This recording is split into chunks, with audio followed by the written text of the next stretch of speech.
গিন্নি, গিন্নি, কোথায় গেলে গো?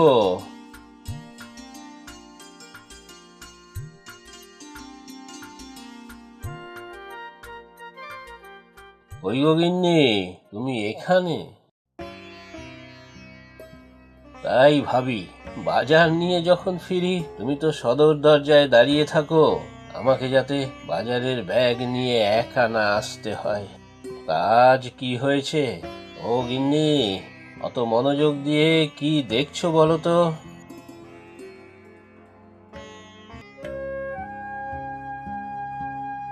সত্যি, দেখতে দেখতে দুর্গাপূজা এসে গেল। শরৎকালের প্রকৃতির রূপই আলাদা। আজকাল তো মহালয়া থেকেই ঢাক বাজতে শুরু করে।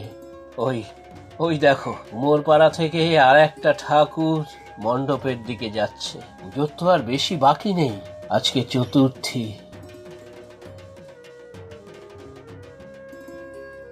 কি হয়েছে গিন্নি? কদিন বাদে পুজো, আর তুমি মন মরা হয়ে আছো কেন গিন্নি? না, কিচ্ছু না। চলো, কি বাজার এনেছো?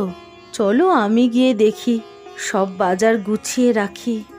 না গিন্নি, কিছু তো হয়েছে, আমার চোখে ফাঁকি দিতে পারবে না।